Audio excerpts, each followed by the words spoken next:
Today we're presenting 3 master's and 14 PhD diplomas to students who have succeeded in negotiating all of these challenges. But before we embark on that, we'll hear a few words from this year's honorary AP student speaker, Derek Anthony Mendez. Derek got his bachelor's in physics with a minor in math at University of Texas at San Antonio. His dissertation research here was on correlated X-ray scattering with Seb Doniak as his advisor. He's currently working as a postdoc at Arizona State University Physics Department.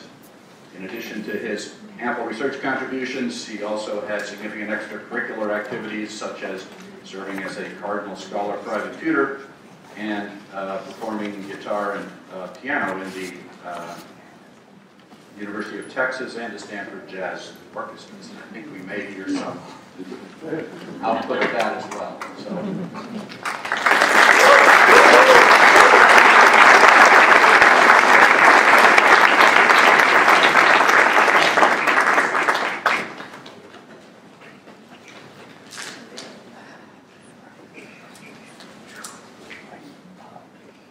All right. I'm not sure what's about to happen in the next 5 minutes, but I am an experimentalist, and this is what we do. I was told they cannot retract my PhD. As I prepared for this speech rigorously, I did what I've been trained to do over the past many years at Stanford as a PhD student.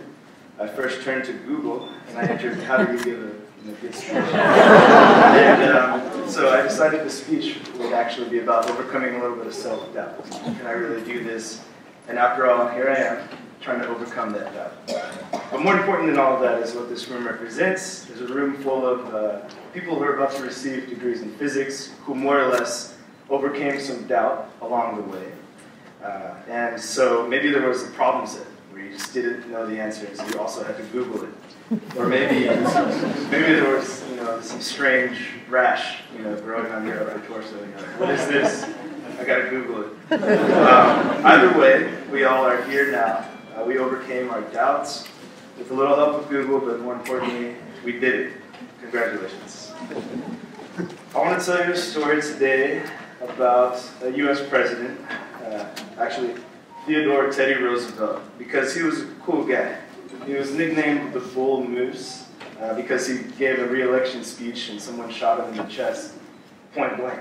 And he didn't just die though, like most people would die when they get shot. He took out a wad of like 50 sheets of paper and was like, it takes more than that to kill a bull moose. And there's blood, on the pages, and there's a bullet hole, and he just gave his speech after getting shot.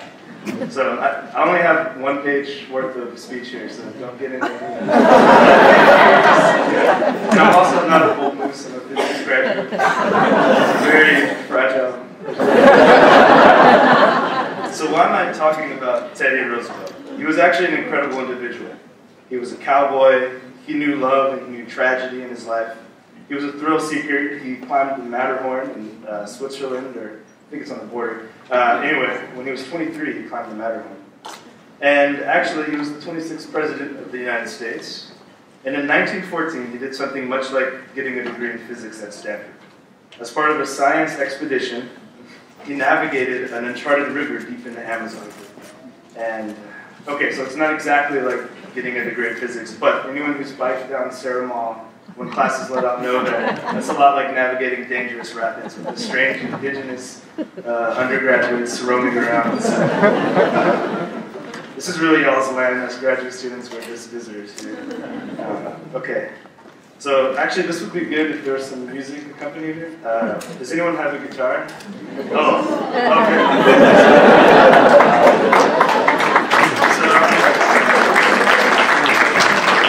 I'm not sure if it'll project. This is impromptu, but...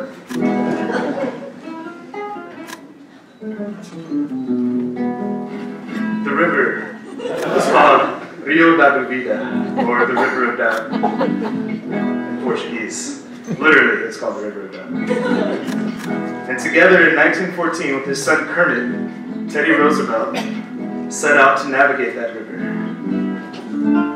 but it seemed like it was going to be doomed from the start. Food was scarce, much like it is for graduate students. It was a near 1,000-mile journey deep in the dense Amazon jungles. The team's wooden canoes were constantly destroyed on the rapids. Men were swept over waterfalls. Really, it happened. And actually, Teddy received a wound that was nearly his end.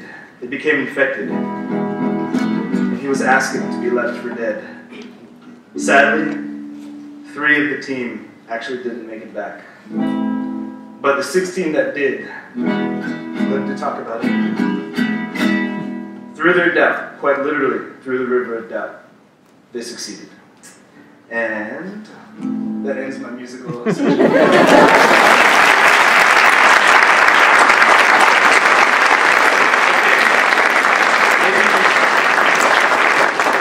Maybe we didn't navigate dangerous uncharted waters in the Amazon.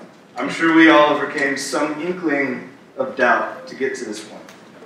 If anything, let this moment be a milestone in your life. Let it serve as a reminder of the time when you overcame doubt, you were faced with a challenge, and you succeeded. Because in the future, the waters might be more treacherous, and the doubt more substantial. I know of one guy, he couldn't navigate the river. Actually, on day 2 of joining the applied physics program, he dropped out.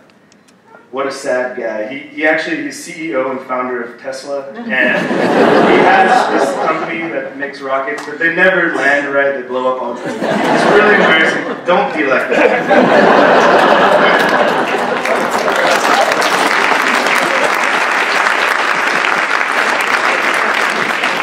Perhaps all this talk of self-doubt deserves something more uplifting. Perhaps a better graduation message is to dare mighty things. I thank you for this opportunity, and I leave you with this quote from none other than the bull moose himself, Teddy Roosevelt.